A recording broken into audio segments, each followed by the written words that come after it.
What is up, folks? Welcome back to the City Sticker channel. Today we're going to talk about self-filming.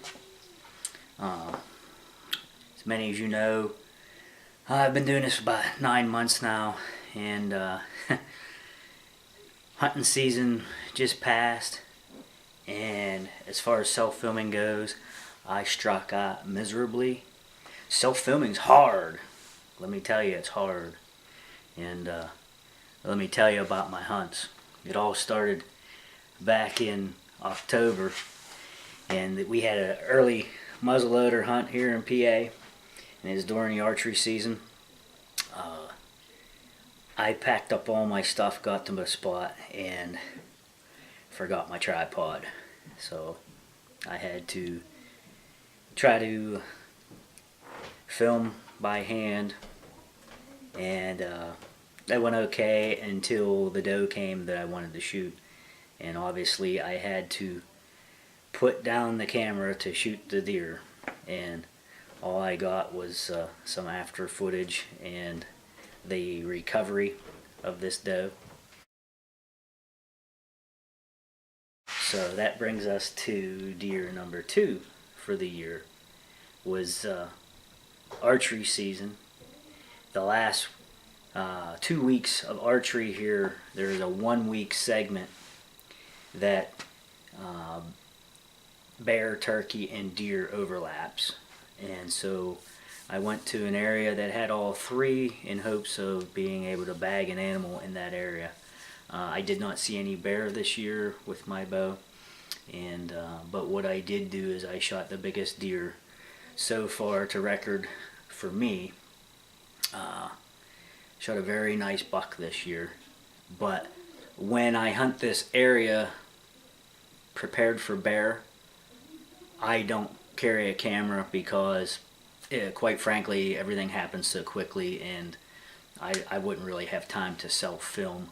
I would never shoot anything if I had to try to self-film in this area. It's so tight and dense that it just isn't worth it to me. So I don't have any film of that shot either, but I have a video that I put out earlier in the year about that buck. And that particular buck was the one that got severely mauled by a bear up, and when I was going to recover that deer, I actually bumped the bear off the carcass.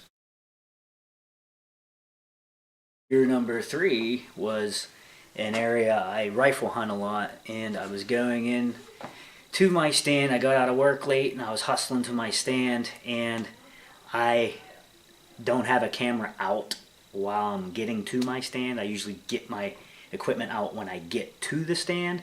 Well, we had a soft fluffy snow, and I was getting to my stand as quickly as I could, and I looked over and there was 2 deer standing, and they had their heads in the snow digging, eating.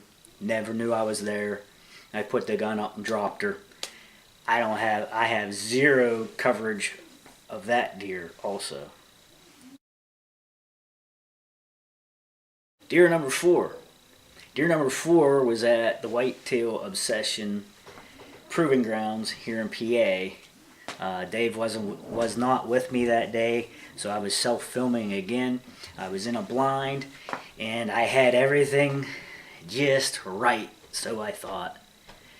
I had a tripod that I built specifically for putting in ground blinds, and I had it situated in such a way, and these deer come out and were standing broadside, and I was going to take one. So I get set up, get the camera on, get zoomed in, hit record, so I thought, and I proceeded to shoot this deer and drop it like a rock. And I'm thinking, this is going to be such great footage. And when I looked down, I did not see any red light on.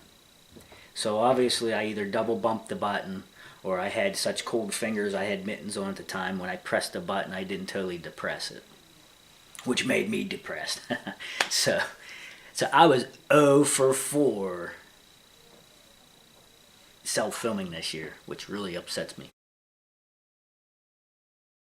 But anyhow, Moral of all this is, I wanted to ask you guys, do you self-film? If you do, tell me what your rig is, tell me how you do it, or do you just prefer to have somebody with you filming to avoid circumstances like this? Let me know your thoughts. Any questions down below in the comments section. Thanks for watching, fellow stickers. Out.